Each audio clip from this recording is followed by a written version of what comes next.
Today, we're going to talk about the B2B hierarchy of needs.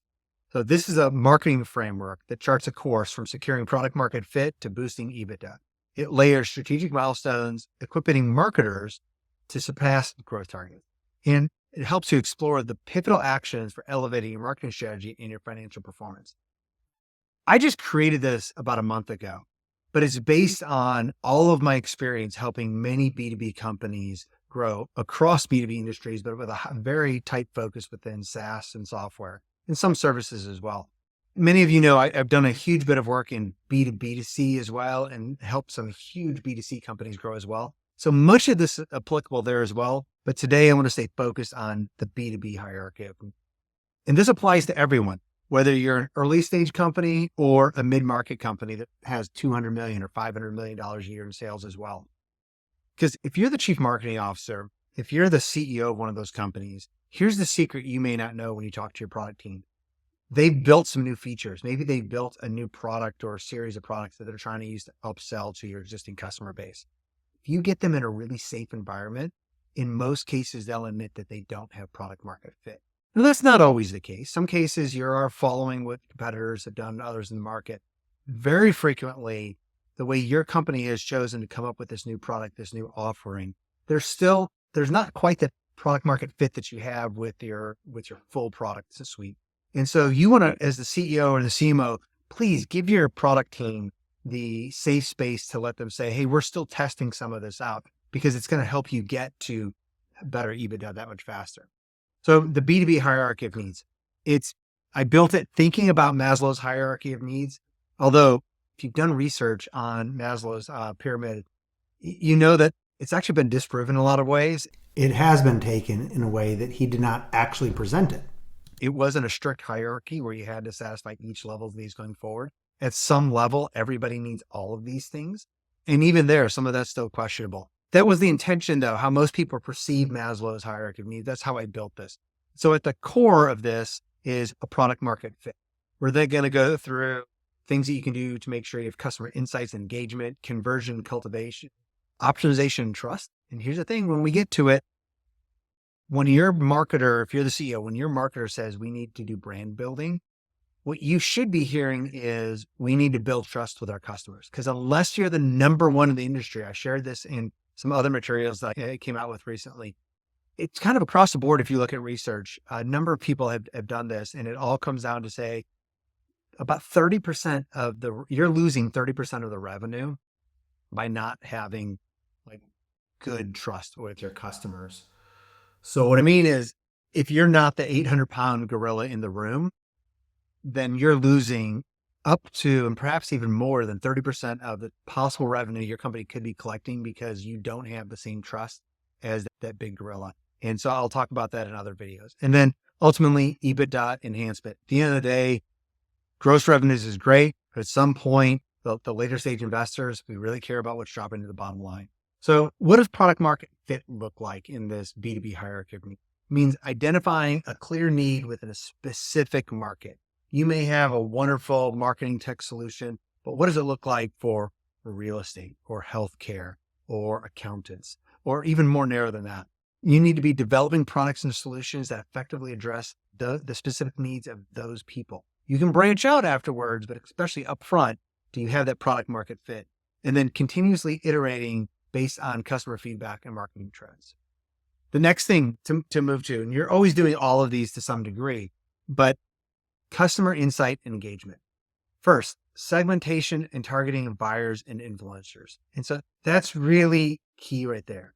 You have segmentation across those, but I also want you to think about the buyers versus influencers and tailoring your strategies to engage with the right audiences at the right times.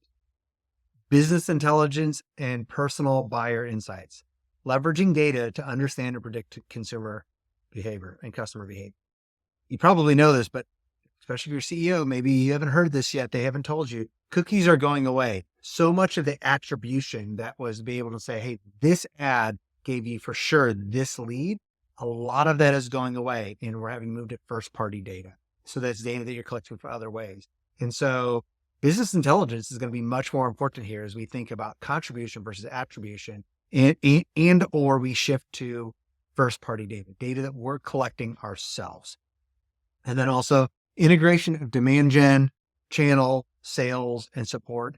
I would also add on to there any of the inbound materials as well. That kind of comes with channel as well in some cases. But too often I see pay-per-click and demand gen separated from the organic growth there. And that's really an outdated way of thinking of modern B2B marketing. You get so much benefit by overlapping those and considering them one strategy together. And then when you're integrating those, creating a seamless customer experience across all of their touch points. Next, companies really have to move to conversion and cultivation, tools and data for richer prospect profiling. So enhancing your understanding of potential customers and even of existing customers. You get the initial sign up. How do you get more information? It's helping you make it easy with the sales team to input useful information into the CRM that can be used by the marketing team, by the customer success team, by the product team, all later, but it may come from a conversation with the salesperson. Or vice versa. Customer success team talks to somebody. It's going to help with the renewals later on as well. Timely pre-sales, follow-up, and cultivation. You all probably know this. If you don't, it will hurt your heart. 70% of salespeople don't follow up after a sales meeting, after a call, one-on-one with a customer. Oh my gosh, especially in the day of automation tools. Why not? We can make that so easy. I'd rather be much more personalized, but you can follow up. And you have to follow up and cultivate people and nurture them so that when they're ready for your product, they're there. Or you're giving them the information so that they go from being somewhat interested to identifying themselves. You're not selling them. They're identifying themselves that says, wow, this is a nice to have. This is a must to have. Can we do this now? And then customer-centric content marketing thing, developing content that resonates and adds value to your target audience and those different audiences as well. I want you to treat your influencers, the people that are out there speaking on your behalf, differently than you do just the customers that are using your product or signed up and they're happy, they keep renewing. But these are two different audiences and you should understand them differently as well. Then you move in an area of optimization and trust.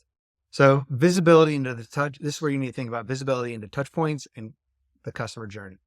Gain more and more insights into every interaction with your brand. I mean, when you were early stage, you just cared that you got a customer. What you care about when you're really moving up through here is you need to have part of your marketing strategy and effort and the product team focused on, hey, what are all the touch points of the customer journey? When do we interact with them? Understanding that's part of a much larger story architect.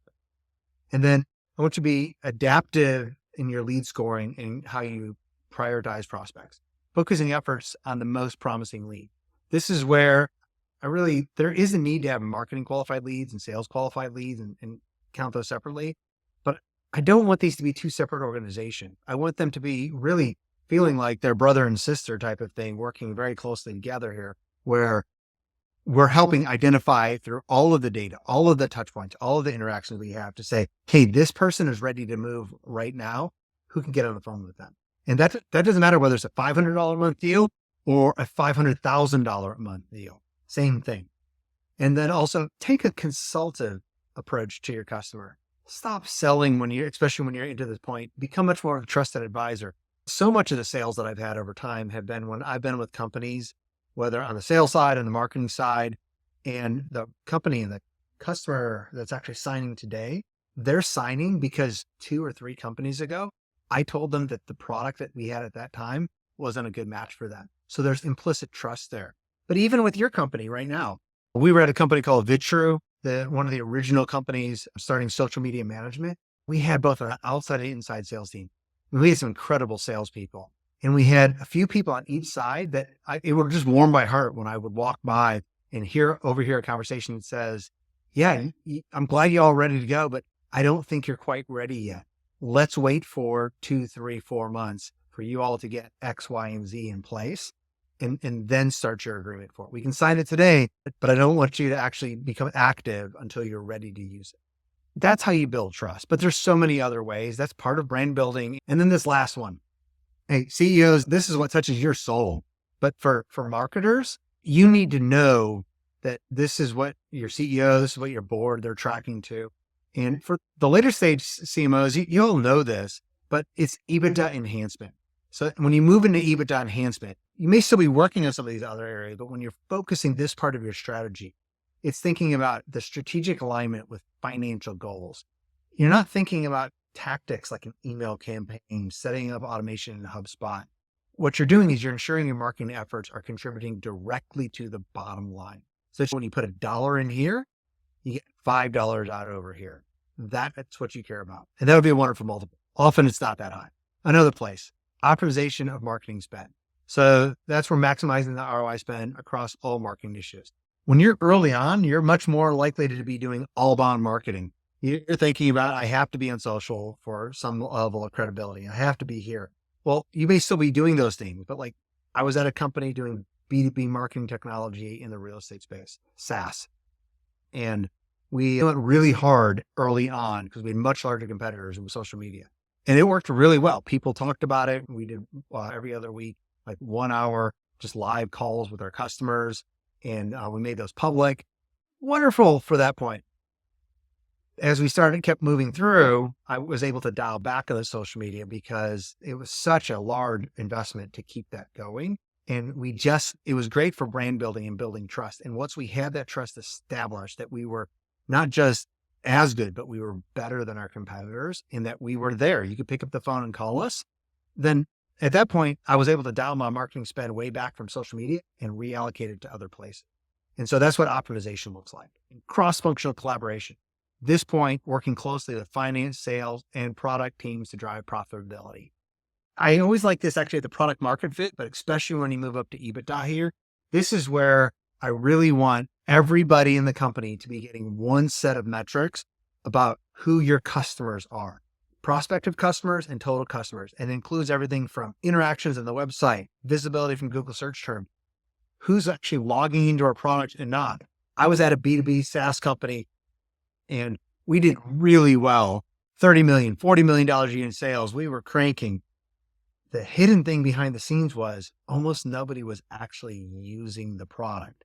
It was a product that they felt they needed to have. Or as time grew, they did need to use it more and more. And then they got much more value out of it. Early on, we were having people pay us, but really not even use the product, but be able to say we have it, which was a key feature that they actually needed. So it did add them value. Oh my gosh, from a churn perspective, we were scared about that. You want everybody to be seeing that. And so even if you're a mid-market company, there's nothing wrong with coming out with a new feature and taking time for adoption to come.